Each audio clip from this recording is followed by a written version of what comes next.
Me llamo Samuel. Nunca olvidaré el día en que un forastero llamado Elias Thorne llegó a Redemption Creek y compró el viejo granero de los Maeve por $1 de plata. Nos reímos de él, claro que sí. Pensamos que era un loco o un necio por querer un montón de tablas podridas y malos recuerdos.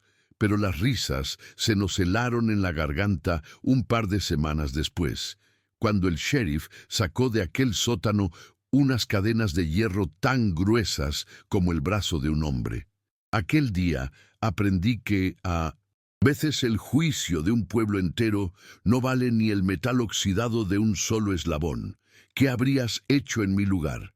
Escucha mi historia hasta el final y dime, ¿qué habrías hecho tú? Dime también desde qué ciudad me escuchas. Necesito saber que no estoy solo en esto. Y si quieres oír más historias del viejo oeste como esta, suscríbete al canal.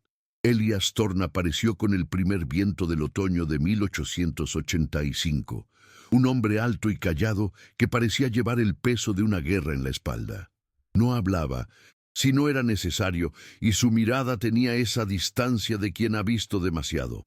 En Redemption Creek, un extraño así es como una piedra en un estanque. Genera ondas de desconfianza al instante. Nadie sabía de dónde venía ni a qué. Cuando entró en el almacén general y le ofreció $1 a Clara Maeve por el título de propiedad del granero abandonado de su familia, el silencio se pudo cortar con un cuchillo.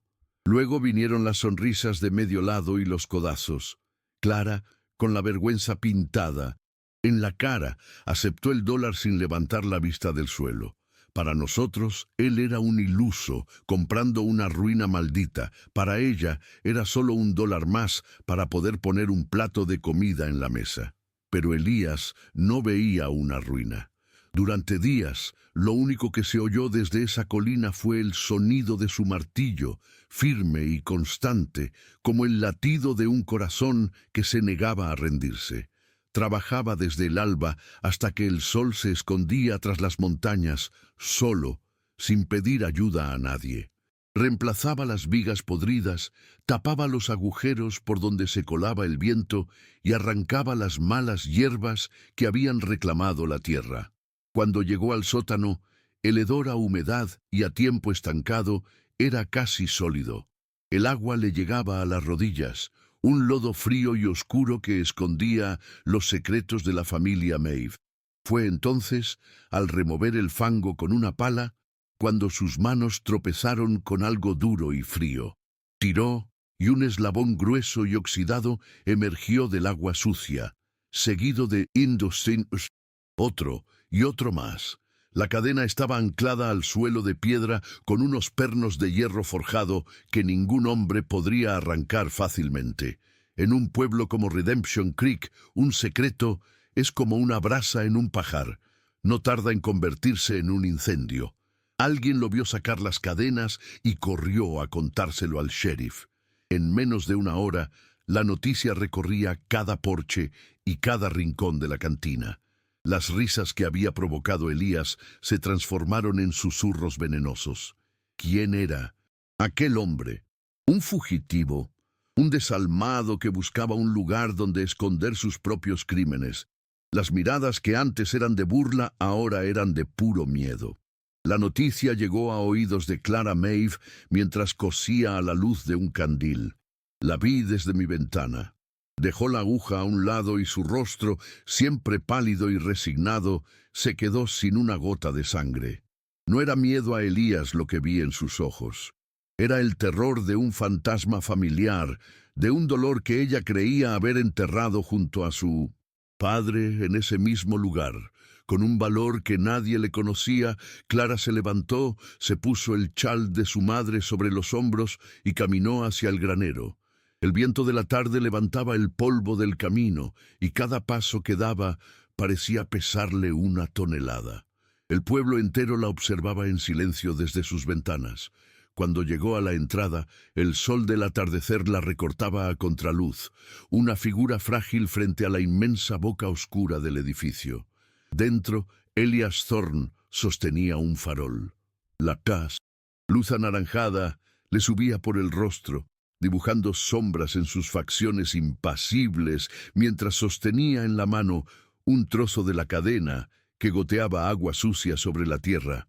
Clara se detuvo en el umbral, con la voz rota pero firme. «Le ruego que se marche», dijo. No era una acusación, sino una súplica desesperada. Quería que dejara en paz a sus muertos, que no profanara el mausoleo que era su pasado. Elías no respondió, solo la miró, y en ese silencio cargado de tensión comenzó nuestra historia. Para entender a un hombre como Elias Thorne, no basta con mirar sus manos callosas o la forma en que sus ojos se pierden en el horizonte. Hay que ir más atrás, a un tiempo en que esas manos no estaban manchadas de óxido y tierra, sino de serrín, y su mirada no buscaba un lugar donde esconderse, sino un futuro que construir. Su silencio no era el de un hombre vacío, sino el de uno demasiado lleno de recuerdos de una vida que se le escapó entre los dedos como arena fina, una vida que había comenzado muy lejos de la dureza de Montana, en las colinas verdes y húmedas del este, donde el mundo parecía prometer algo más que supervivencia. Allí, el aire olía a madera recién cortada y a tierra fértil, no a polvo y a inviernos que amenazaban con helarte el alma. Era un lugar donde los hombres construían casas para ver crecer a sus hijos, no graneros para enterrar sus fantasmas. Elías era hijo de un carpintero, y de él aprendió que cada viga, cada tabla, tenía un propósito. Su padre le enseñó a leer la veta de la madera como si fuera un mapa y a manejar el martillo no con fuerza bruta, sino con el ritmo de un corazón.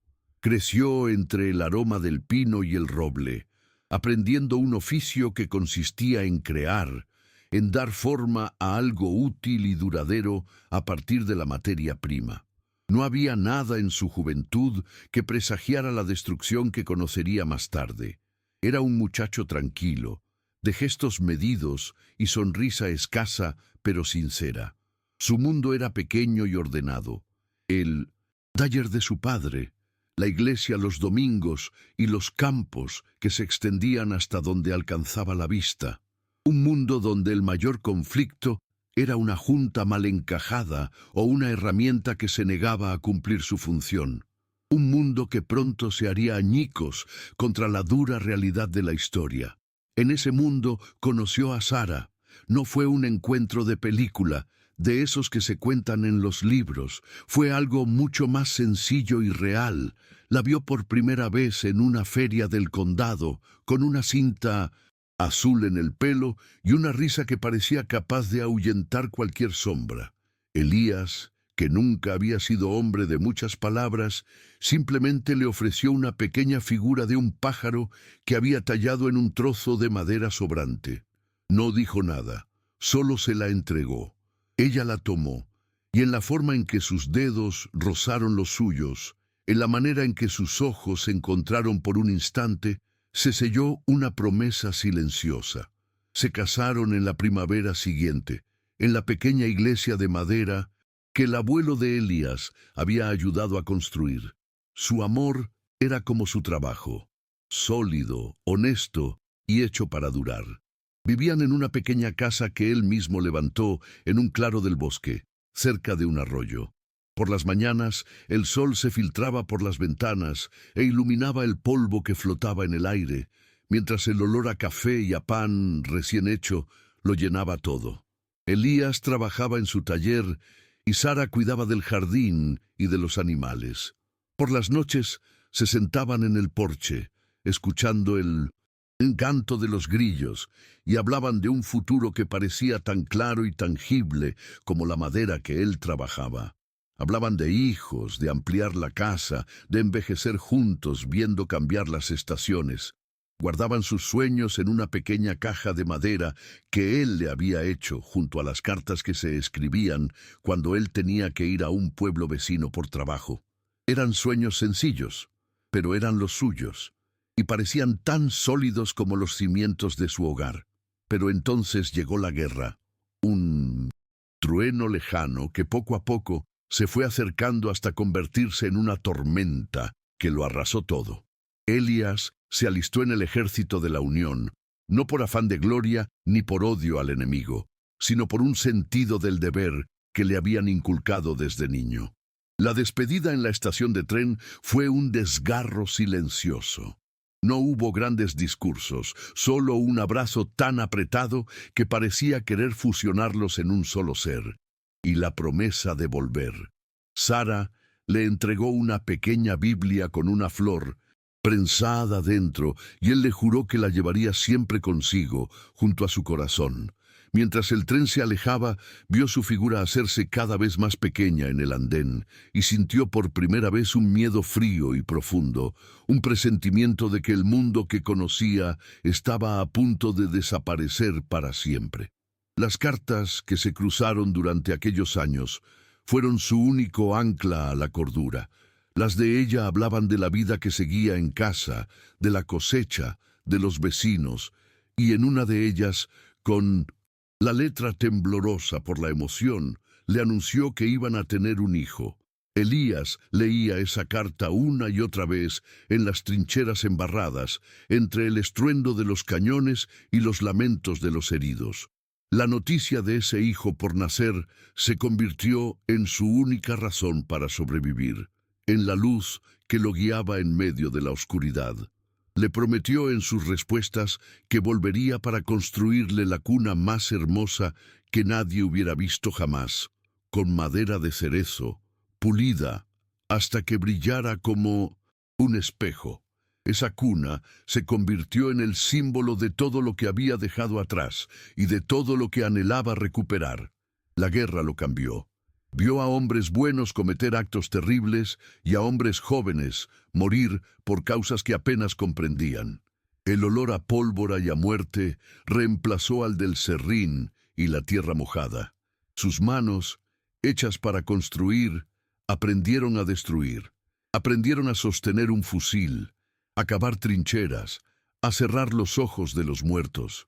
El sonido constante del martillo de Millington. Su padre fue sustituido por el estruendo incesante de la artillería.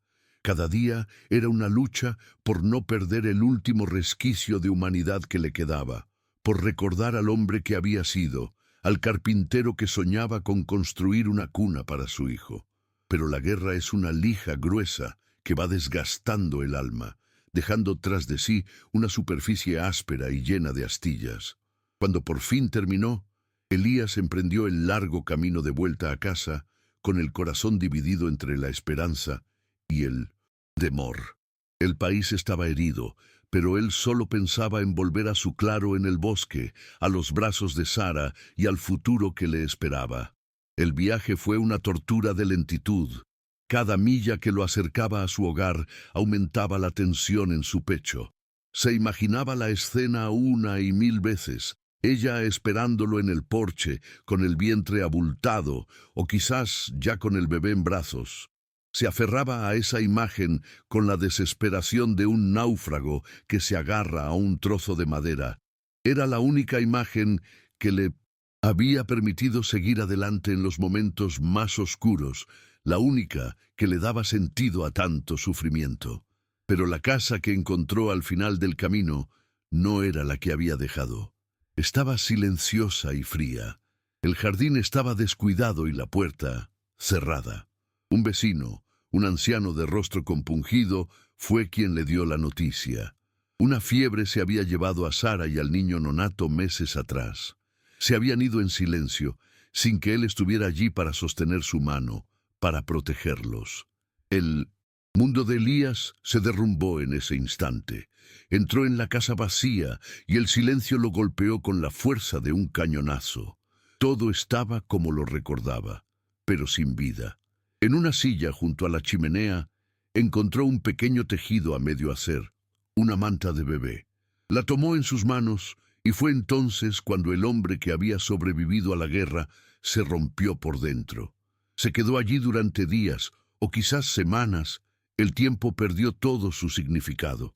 Vagaba por las habitaciones vacías, tocando, Los objetos que habían formado parte de su vida, como si intentara encontrar en ellos un eco de lo que había perdido. El dolor era una presencia física, una opresión constante en el pecho que le impedía respirar. La culpa lo carcomía. Se culpaba por no haber estado allí, por haber ido a una guerra que le había robado todo lo que amaba. La casa que había construido con sus propias manos se convirtió en una tumba, un mausoleo de sus sueños rotos.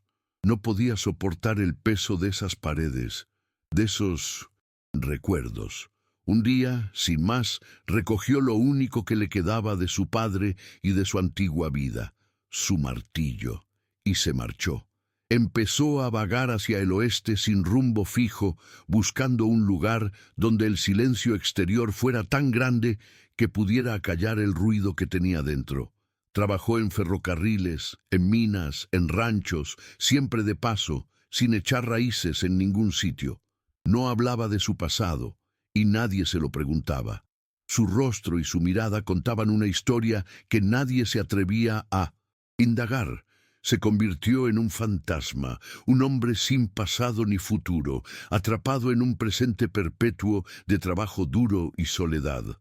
Buscaba un lugar lo suficientemente vasto y vacío como para poder perderse en él, un lugar donde nadie lo conociera, donde no tuviera que dar explicaciones, un lugar como Redemption Creek. Por eso, cuando llegó a nuestro pueblo y vio aquel granero abandonado, no vio una ruina, como el resto de nosotros. Vio algo que entendía.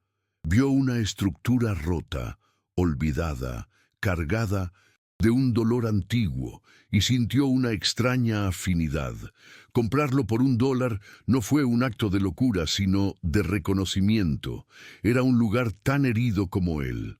Su obsesión por repararlo, por reemplazar cada tabla podrida, por enderezar cada viga torcida, no era solo un trabajo de carpintería. Era un intento desesperado de imponer orden en el caos, de construir algo sólido en medio de la desolación. Era su forma de luchar contra el recuerdo de la destrucción que había presenciado y sufrido. Estaba intentando repararse a sí mismo. Su silencio con Clara Maeve en el umbral de aquel granero no era, por tanto, un gesto de desprecio o de hostilidad. Era el único lenguaje que le quedaba. Elías era un hombre que había aprendido de la forma más brutal que las promesas se rompen, que las palabras se las lleva el viento y que los sueños pueden convertirse en cenizas. Solo quedaban los hechos, las acciones. Reparar una viga, clavar un clavo, levantar un muro. En Clara, en su fragilidad y en la vergüenza que arrastraba, debió de reconocer un dolor parecido al suyo. Quizás vio en sus ojos el mismo peso de un pasado que no se puede cambiar, la misma lucha silenciosa por mantenerse en pie cuando todo a tu alrededor se ha derrumbado. Y allí estaban los dos, en la penumbra de aquel edificio, dos almas rotas unidas por un lugar maldito. Él, un hombre que había perdido la fe en las palabras, y ella, una mujer a la que las palabras de los demás habían condenado al ostracismo. Él sostenía en su mano una cadena que representaba un misterio, un símbolo de cautiverio. Pero para Elías, que había conocido el verdadero cautiverio del dolor y la culpa, esas cadenas eran solo hierro. El verdadero peso no estaba en el metal, sino en los recuerdos que cada uno de ellos cargaba en silencio. Lo que ninguno de los dos sabía en ese momento era que, a veces, para liberarse de las propias cadenas, primero hay que entender las de los demás. El martillo de su padre, que llevaba siempre consigo, no era solo una herramienta, era un símbolo de todo lo que había perdido, un mundo de creación, de propósito, de amor. Al empezar a trabajar en el granero, cada golpe de ese martillo era un eco de su antigua vida, un intento de traer algo de aquel orden perdido a este nuevo caos. No buscaba redención, esa palabra había perdido su significado para él. Buscaba simplemente un lugar donde el acto de construir fuera más fuerte que el impulso de huir. Un lugar donde sus manos pudieran crear algo en lugar de recordar lo que no pudieron proteger. Y así, la historia de Elias Thorne, el veterano silencioso del Este, y la de Clara Maeve, la hija de la vergüenza de Redemption Creek, empezaron a entrelazarse en la estructura de aquel viejo granero. La historia de dos personas que, sin saberlo, estaban buscando lo mismo: un refugio. Un lugar donde las cicatrices del pasado no tuvieran que estar siempre a la vista, donde el silencio no fuera sinónimo de soledad, sino de comprensión. Y todo comenzó con $1 de plata, un montón de tablas podridas y unas cadenas de hierro que escondían una verdad mucho más profunda y dolorosa de lo que nadie en el pueblo podría haber imaginado. El deshielo llegó a Redemption Creek no como una promesa de primavera, sino como un recordatorio de que todo lo que se oculta bajo la nieve acaba por salir a la luz. La cercanía forzada por la ventisca entre Elías y Clara se derritió con la misma lentitud que el hielo de los tejados, dejando tras de sí un terreno embarrado e incierto. En cuanto los caminos volvieron a ser transitables, el pueblo retomó su vigilancia.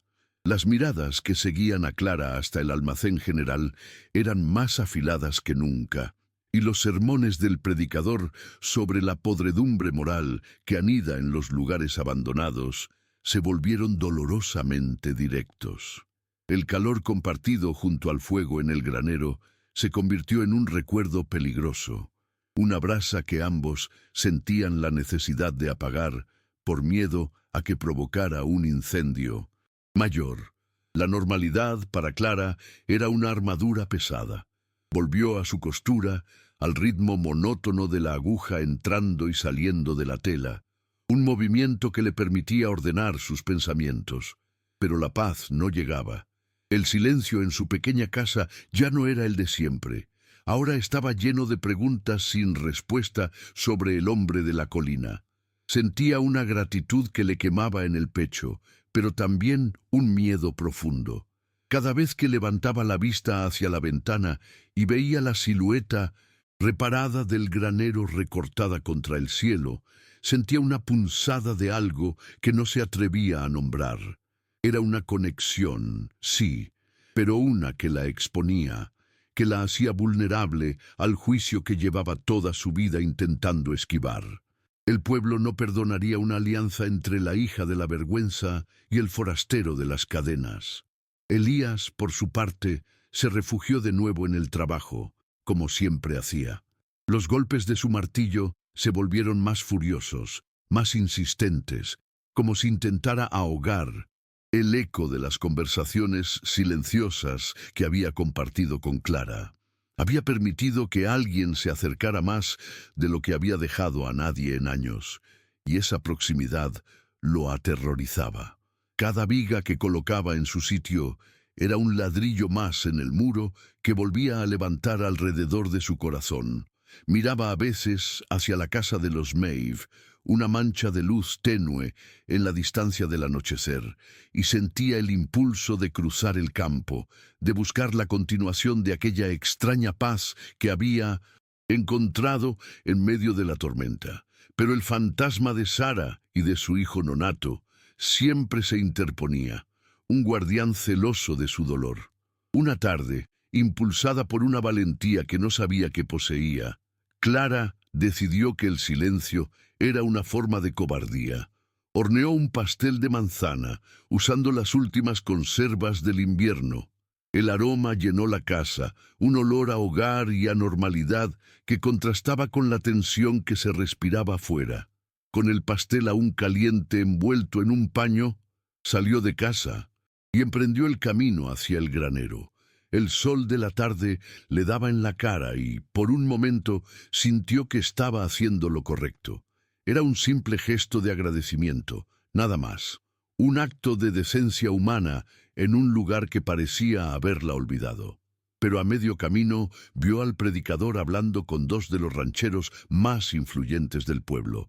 No la miraron directamente, pero sus cuerpos se tensaron, y susurros como el siseo de una serpiente llegaron hasta ella llevados por el viento. El valor de Clara se desvaneció como el vapor del pastel en el aire frío. Se detuvo en seco, sintiendo el peso de 1000 ojos invisibles sobre ella.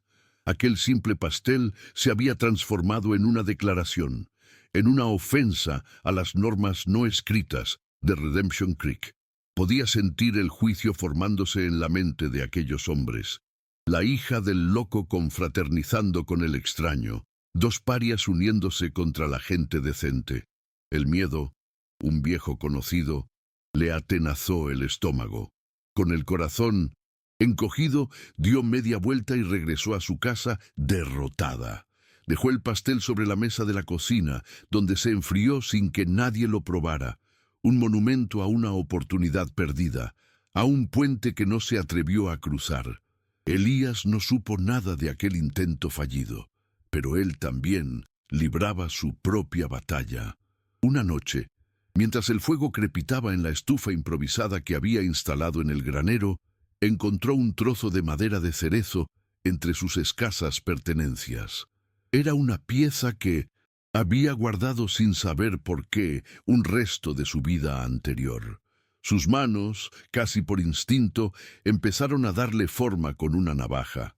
Sin darse cuenta, estaba tallando la figura de un pájaro muy parecida a la que había encontrado en la viga, la que perteneció al padre de Clara. Pensó en dársela, en dejarla en el porche de su casa, como ella había hecho con el pan y el caldo. Sería un mensaje silencioso, un reconocimiento de que entendía su dolor, pero a medida que la figura tomaba forma, los recuerdos lo asaltaron con una violencia inesperada. Se vio a sí mismo tallando un pájaro idéntico para Sara en su pequeño taller del este, con el sol entrando por la ventana y el olor a pino en el aire. Vio su sonrisa, oyó su risa, y la culpa lo ahogó. ¿Qué derecho tenía él a ofrecer un símbolo de su amor perdido a otra mujer? Se sintió un traidor. Era como si estuviera intentando reemplazar un recuerdo sagrado, profanando la memoria de su esposa. La madera en sus manos de repente le quemó como si fuera un carbón ardiente.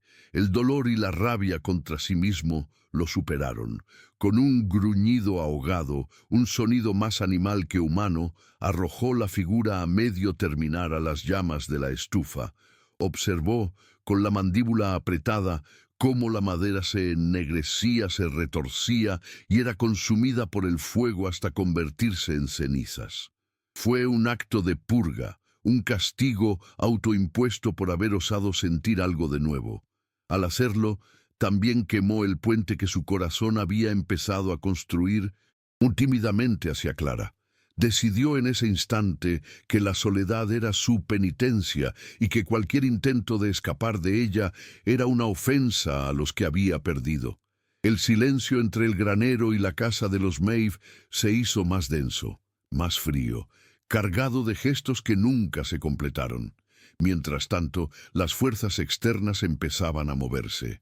El ranchero influyente que codiciaba las tierras de los Maeve, un hombre llamado Silas Henderson, vio en la situación la oportunidad perfecta.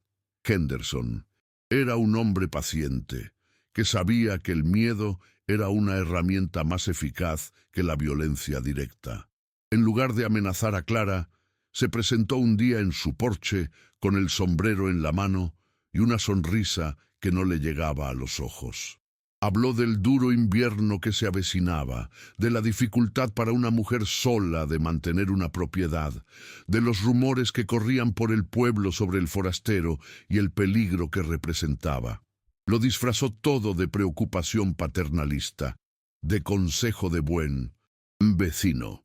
Le hizo una oferta por la tierra. Era una cantidad insultantemente baja, apenas suficiente para que ella y su madre pudieran marcharse a otra ciudad y empezar de cero con lo puesto. Lo presentó no como una compra, sino como un acto de caridad, una forma de rescatarla de una situación insostenible. Clara lo escuchó en silencio, con las manos entrelazadas para que no viera cómo le temblaban. Había visto esa clase de amabilidad depredadora antes. Era el mismo tono que usaban los hombres del pueblo cuando hablaban de su padre. Con una calma que le costó hasta la última gota de su fuerza de voluntad, rechazó la oferta. Le dijo que aquella tierra era todo lo que le quedaba de su familia y que no estaba en venta. La sonrisa de Henderson se desvaneció por un instante, revelando el acero que había debajo. No insistió, pero sus últimas palabras fueron una amenaza velada. Piénselo bien, señorita Maeve.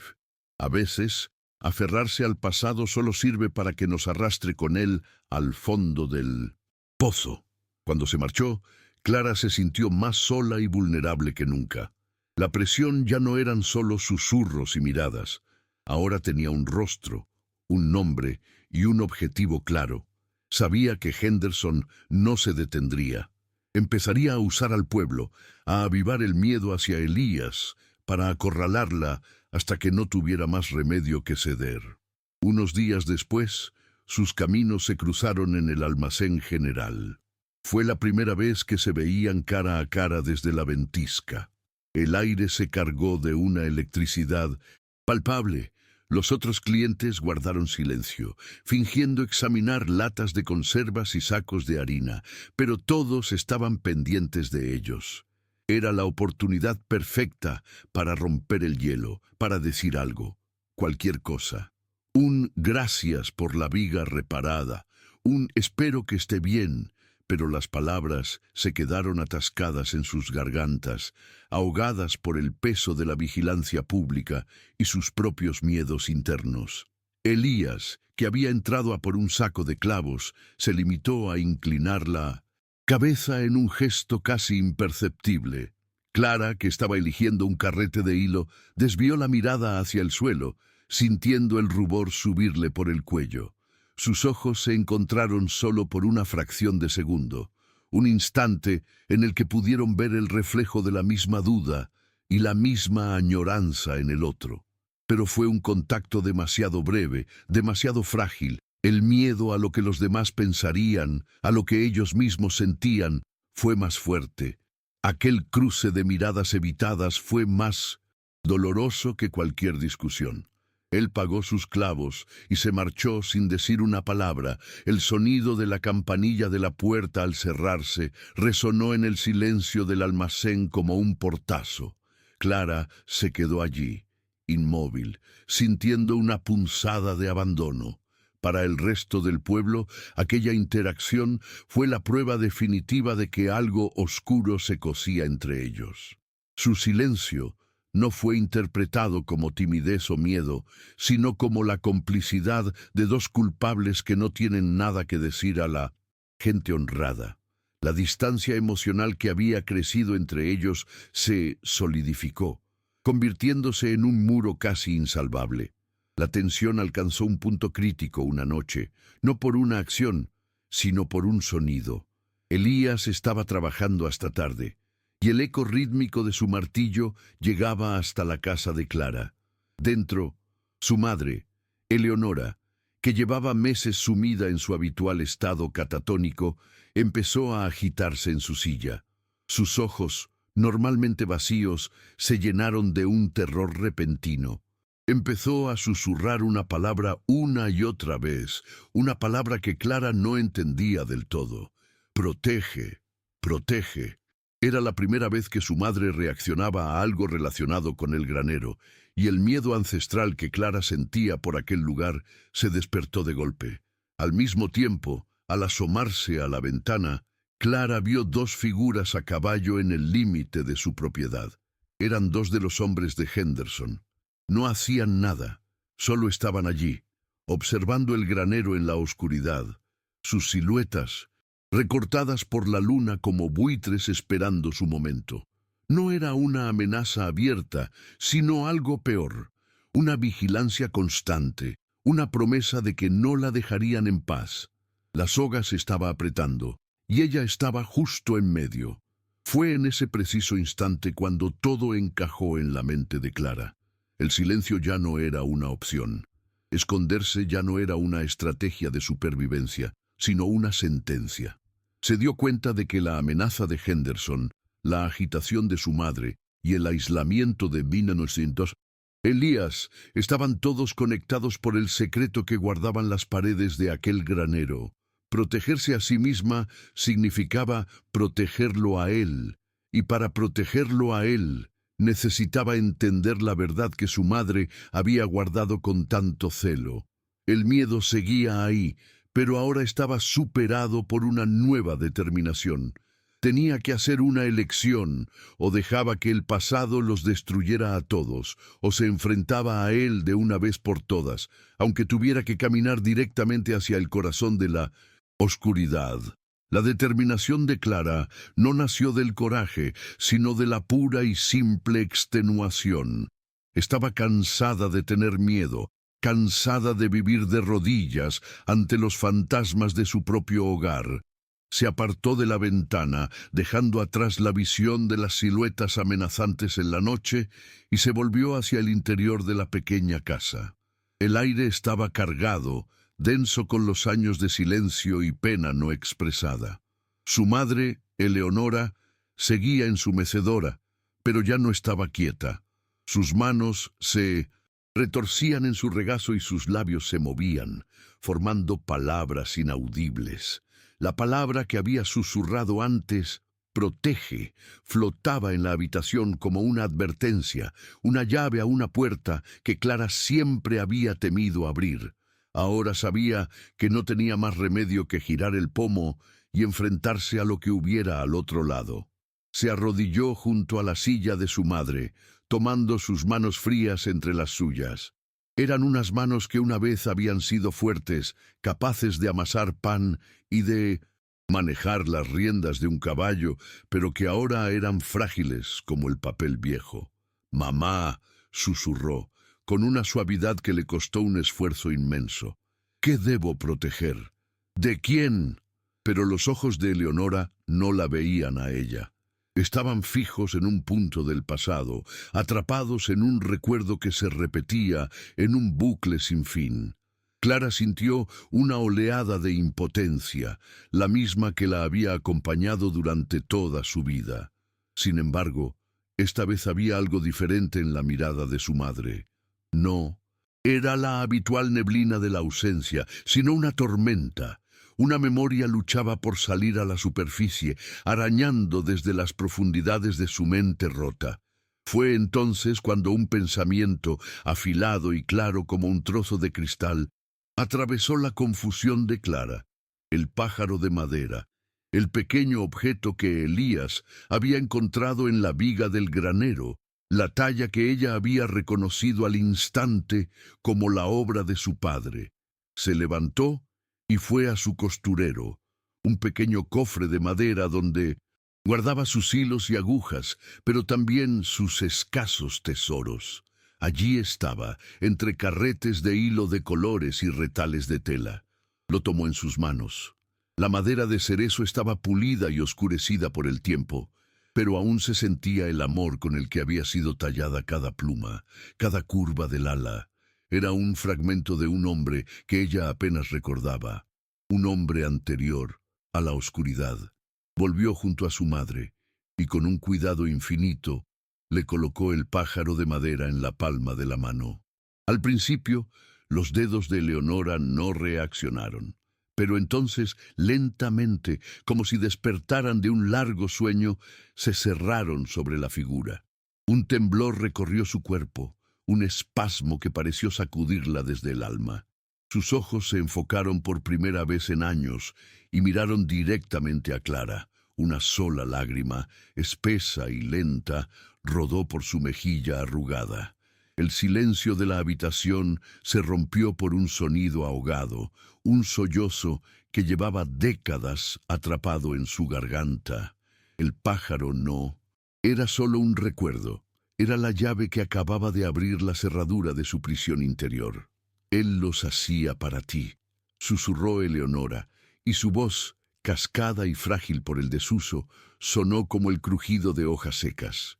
Antes del accidente, cuando aún era él, se sentaba en el porche al atardecer y la madera cantaba en sus manos. Decía que cada pájaro que tallaba era una promesa de que siempre cuidaría de ti. Las palabras fluían ahora, un torrente imparable que arrastraba consigo años de dolor. En contenido, Clara escuchaba, petrificada, mientras la imagen de su padre, el hombre aterrador de sus recuerdos de infancia, comenzaba a desmoronarse, reemplazada por la de un artesano gentil, cuyo mundo olía a virutas de madera y a amor. Era una verdad tan abrumadora que apenas podía respirar. Eleonora le contó entonces la historia completa, sin omitir ningún detalle desgarrador. Habló del día en que un caballo desbocado lo golpeó en la cabeza y de cómo, a partir de entonces, una sombra empezó a crecer dentro de él. Describió los dolores de cabeza que lo hacían gritar, los ataques de rabia que surgían de la nada, transformando al hombre que amaba en un extraño violento y aterrador. No era él, Clara, repetía una y otra vez, con las lágrimas surcando su rostro. Era una enfermedad, una bestia que se había apoderado de su mente, y él luchaba contra ella. Oh, cómo luchaba. Pero la bestia siempre ganaba. El pueblo solo vio al monstruo, pero ella había visto la batalla que libraba en su interior. Y entonces llegó la revelación que lo cambió todo, la verdad sobre las cadenas. Una noche, tras un episodio especialmente violento en el que había destrozado la cocina con sus propias manos, su padre se derrumbó a los pies de Eleonora, sollozando como un niño. Estaba lúcido, horrorizado por lo que había hecho. Fue él quien trajo las cadenas del establo. Le suplicó, le rogó que lo encerrara en el sótano cuando sintiera que la oscuridad volvía. Prefiero que el pueblo me crea un demonio, a que un solo cabello tuyo o de la niña sufra daño por mi culpa, le había dicho. Le hizo prometer que nunca revelaría la verdad, que lo dejaría cargar con la vergüenza para protegerlas a ellas. El peso de esa promesa había aplastado a Eleonora durante todos esos años. Le describió a Clara el horror de tener que cumplirla, de conducir al hombre que amaba al sótano oscuro y escuchar el sonido metálico de los cerrojos. No era un acto de castigo, sino el acto de amor más terrible y desesperado que se pueda imaginar. Se convirtió en su carcelera para salvarlo de sí mismo, para honrar su último sacrificio. El silencio que guardó después de su muerte no fue por vergüenza, sino para proteger el sagrado juramento que le había hecho. Dejó que el pueblo construyera su leyenda de locura y maldad, porque la verdad era demasiado íntima, demasiado dolorosa para ser juzgada por ojos extraños. Para Clara, cada palabra de su madre era como un golpe físico. El nudo de vergüenza que había llevado en el estómago toda su vida se disolvió, reemplazado por una oleada de dolor y de un amor tan profundo que la dejó sin aliento. Su padre no había sido el monstruo que la atormentaba en sus pesadillas. Había sido un héroe trágico, un hombre que había elegido el cautiverio para garantizar la libertad de su familia. Las lágrimas que ahora corrían por su rostro no eran de miedo, sino de una comprensión catártica. Estaba llorando por el padre que nunca conoció y por la madre que había soportado una carga insoportable en solitario. El granero ya no era una tumba, era un santuario. Justo en ese momento de cruda vulnerabilidad, unos golpes suaves sonaron en la puerta principal. El sonido hizo que ambas mujeres se sobresaltaran. El miedo, un instinto arraigado, regresó por un instante. ¿Serían los hombres de Henderson? Clara se secó las lágrimas con el dorso de la mano, se puso de pie y caminó hacia la puerta, su cuerpo moviéndose con una nueva y frágil resolución. Abrió la puerta solo una rendija y se encontró con la figura alta y sólida de Elias Thorne. Su rostro, iluminado por la luna, mostraba una preocupación genuina. «Vi a los hombres de Henderson merodeando», dijo en voz baja, «y vi su luz encendida. Solo quería asegurarme de que estaban bien». Clara lo miró, y por primera vez no vio a un extraño, ni una amenaza. Vio a un hombre que, como su padre, Entendía lo que era luchar contra sus propios demonios. Vio al hombre que había reparado su porche, que le había devuelto un pedazo de su pasado sin saberlo. Sin decir una palabra, abrió la puerta por completo y se hizo a un lado, invitándolo a entrar. Elías dudó un momento, consciente de que estaba cruzando un umbral no solo físico, sino profundamente personal. Al entrar, el calor de la pequeña habitación lo envolvió, junto con una atmósfera de emoción tan densa que casi se podía tocar. Vio a Eleonora en su silla, con el rostro bañado en lágrimas pero con una extraña serenidad, y a Clara, de pie junto a ella, con una dignidad que nunca antes le había visto. Eleonora levantó la vista hacia él. No había miedo en sus ojos, solo un reconocimiento. Quizás en la quietud de Elías, en el peso que llevaba en su mirada, vio un alma afín a la de su marido. Sostuvo el pájaro de madera para que él lo viera.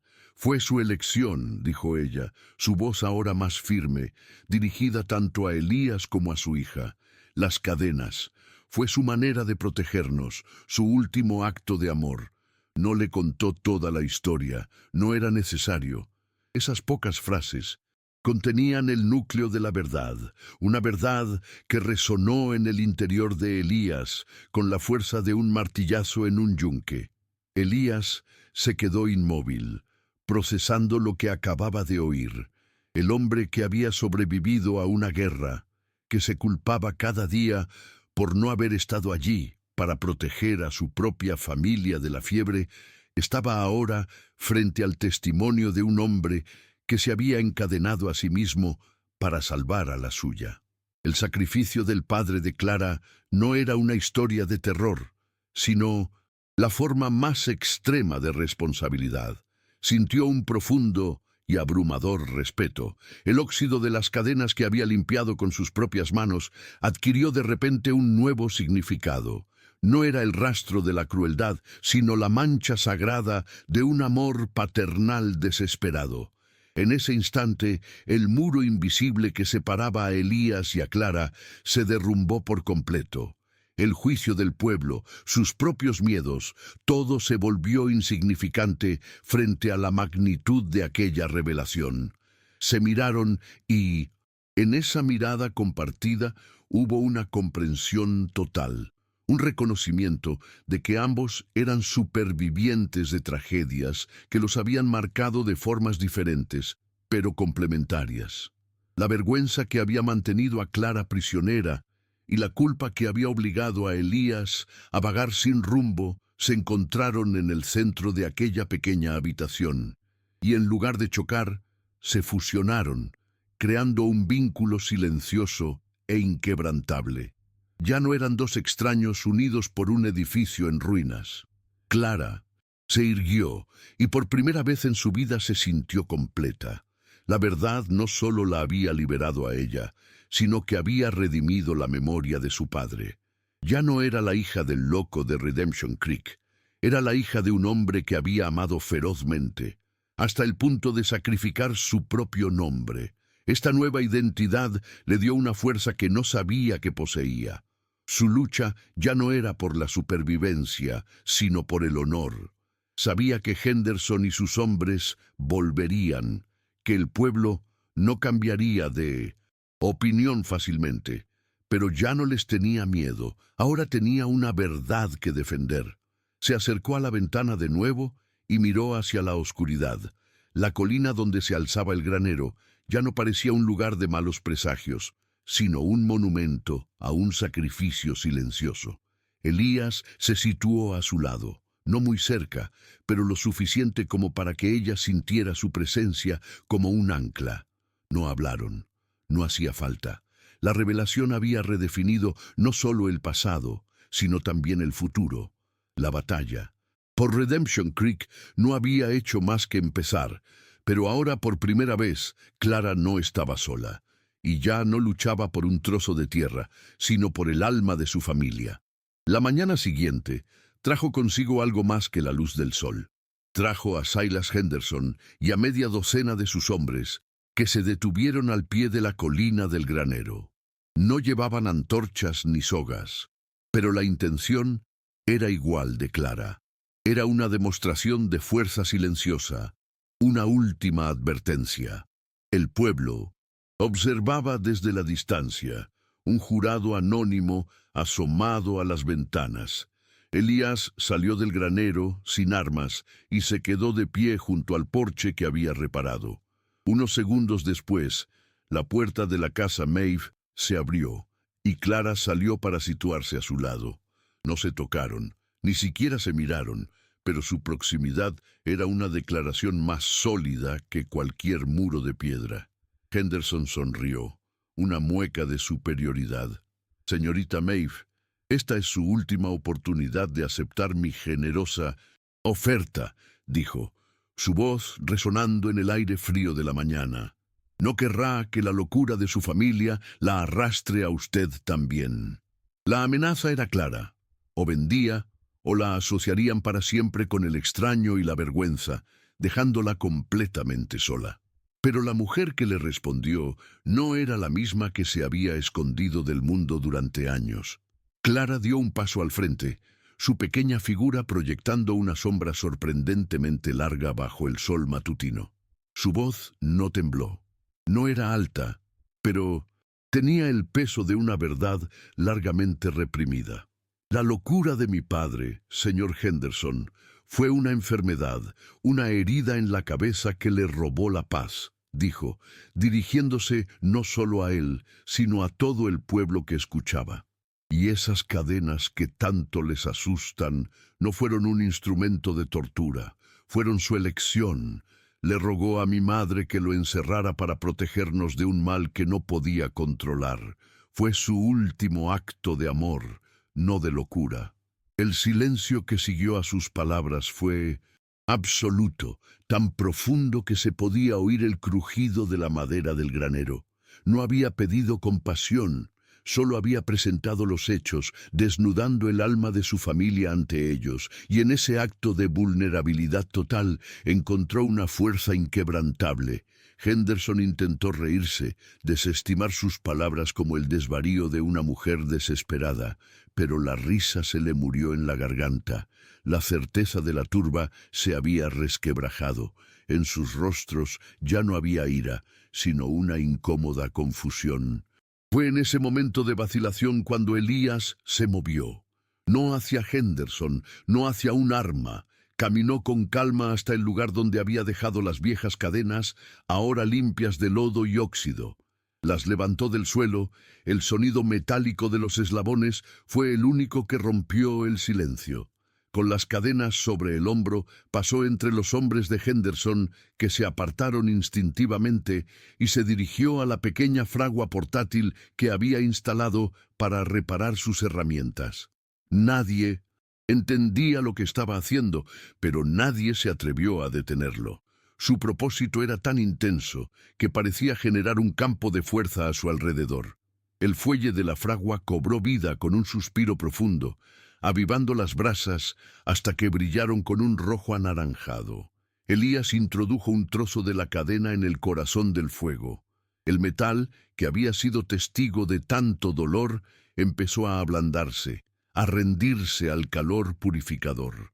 Cuando estuvo al rojo vivo, lo colocó sobre el yunque, y entonces el martillo de su padre, la herramienta de un constructor, cayó. Cada golpe era rítmico, preciso, lleno de una fuerza contenida. No estaba destruyendo la cadena, la estaba transformando. El sonido del martillo contra el metal resonó por todo Redemption Creek, un sermón sin palabras. Golpe a golpe, ante los ojos atónitos de todos, el eslabón de la vergüenza dejó de serlo. Se estiró, se curvó, se unió a otro, hasta que lo que quedó sobre el yunque ya no era parte de una atadura, sino una sencilla cruz de hierro forjado. Cuando terminó, el sol estaba alto en el cielo. Elías tomó la cruz con unas tenazas y la sumergió en un cubo de agua. Un silbido violento de vapor se elevó, y luego el silencio regresó. Se acercó a Clara, que lo había observado todo sin moverse, con lágrimas silenciosas rodando por sus mejillas. Le tendió la cruz. Aún estaba caliente y el calor se transfirió a la palma de su mano.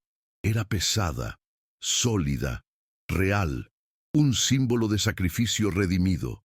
Los hombres de Shees Henderson, sin una orden, empezaron a darse la vuelta y a marcharse uno a uno, su agresión disuelta por algo que no podían combatir. Henderson, derrotado no por la violencia sino por la dignidad, se fue el último. Elías y Clara se quedaron solos en la colina, con la cruz entre ellos. No se dijeron nada, no hacía falta.